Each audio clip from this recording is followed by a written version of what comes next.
ఆదికాండము 3వ అధ్యాయము. దేవుడైన యెహోవా చేసిన సమస్త భూజంతువులలో సర్పము యుక్తి కలదై ఉండెను. అది ఆ స్త్రీతో, ఇది నిజమా? ఈ తోట చెట్లలో దేని ఫలములనైనను మీరు తినకూడదని దేవుడు చెప్పెనా అని అడిగెను. అందుకు స్త్రీ, ఈ తోట చెట్ల ఫలములను మేము తినవచ్చును. అయితే తోట మధ్యనున్న చెట్టు ఫలములను గూర్చి దేవుడు మీరు చావకుండునట్లు వాటిని తినకూడదనియు వాటిని ముట్టకూడదనియు చెప్పెనని సర్పముతో అనెను. అందుకు సర్పము, మీరు చావనే చావరు. ఎలయనగా మీరు వాటిని తిను దినమున మీ కన్నులు తెరవబడుననియు మీరు మంచి చెడ్డలను ఎరిగిన వారై దేవతల వలె ఉందురనియు దేవునికి తెలియనని స్త్రీతో చెప్పగా, స్త్రీ ఆ వృక్షము ఆహారమునకు మంచిదియు కన్నులకు అందమైనదియు వివేకమిచ్చు రమ్యమైనదియునై యుండుట చూచినప్పుడు ఆమె దాని ఫలములలో కొన్ని తీసుకొని తిని తనతో పాటు తన భర్తకును ఇచ్చెను. అతడు కూడా తినెను. అప్పుడు వారిద్దరి కన్నులు తెరవబడెను. వారు తాము దిగంబరులమని తెలుసుకొని అంజూరపు ఆకులు కుట్టి తమకు కచ్చడములను చేసుకొండ్రి. చల్లపూటను ఆదామును అతని భార్యయు తోటలో సంచరించుచున్న దేవుడైన యెహోవా స్వరమును విని దేవుడైన యెహోవా ఎదుటికి రాకుండా తోట చెట్ల మధ్యను దాగుకొనగా, దేవుడైన యెహోవా ఆదామును పిలిచి, నీవు ఎక్కడ ఉన్నావనెను.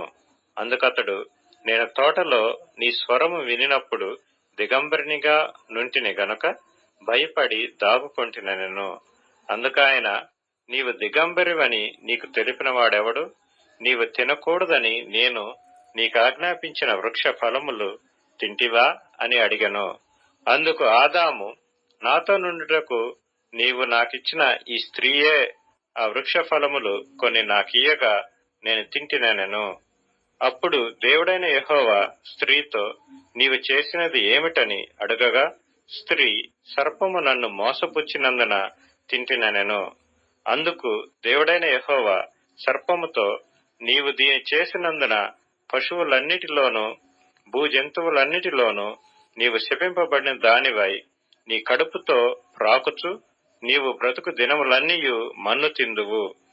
మరియు నీకును స్త్రీకిని నీ సంతానమునకును ఆమె సంతానమునకును వైరము కలుగ చేసెదను.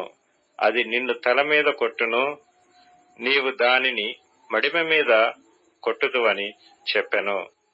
ఆయన స్త్రీతో, నీ ప్రయాసమును నీ గర్భవేదనను నేను మిక్కిలి హెచ్చించెదను. వేదనతో పిల్లలను కందువు. నీ భర్త ఎడల నీకు వాంఛ కలుగును, అతడు నిన్ను ఏలునని చెప్పెను. ఆయన ఆదాముతో, నీవు నీ భార్య మాట విని తినవద్దని నేను నీకాజ్ఞాపించిన వృక్ష ఫలములు తింటివి గనుక నీ నిమిత్తము నేల శపింపబడి ఉన్నది. ప్రయాసంతోనే నీవు బ్రతుకు దినములన్నీయు దాని పంట తిందువు. అది ముండ్ల తుప్పలను గచ్చ పొదలను నీకు మొలిపించును. పొలములోని పంట తిందువు. నీవు నేలకు తిరిగి చేరు వరకు నీ ముఖపు చెమట కార్చి ఆహారము తిందువు. ఏలయనగా నేల నుండి నీవు తీయబడితివి, నీవు మన్నే కనుక తిరిగి మన్నైపోదువని చెప్పెను. ఆదాము తన భార్యకు హవ్వ అని పేరు పెట్టెను. ఏలయనగా ఆమె జీవము గల ప్రతి వానికిని తల్లి. దేవుడైన యెహోవా ఆదామునకును అతని భార్యకును చర్మపు చొక్కాయలను చేయించి వారికి తొడిగించెను. అప్పుడు దేవుడైన యెహోవా, ఇదిగో, మంచి చెడ్డలను ఎరుగునట్లు ఆదాము మనలో ఒకని వంటి వాడాయను. కాబట్టి అతడు ఒకవేళ తన చెయ్యి చాచి జీవవృక్ష ఫలములను కూడా తీసుకొని తిని నిరంతరము జీవించునేమో అని దేవుడైన యెహోవా అతడు ఏ నేల నుండి తీయబడెనో దాని సేద్యపరచుటకు ఏదైనా తోటలో నుండి అతని పంపివేసెను. అప్పుడు ఆయన ఆదామును వెళ్లగొట్టి ఏదైనా తోటకు తూర్పు దిక్కున కెరూబులను, జీవవృక్షమునకు పోవు మార్గమును కాచుటకు ఇటు అటు తిరుగుతున్న ఖడ్గ జ్వాలను నిలవబెట్టెను.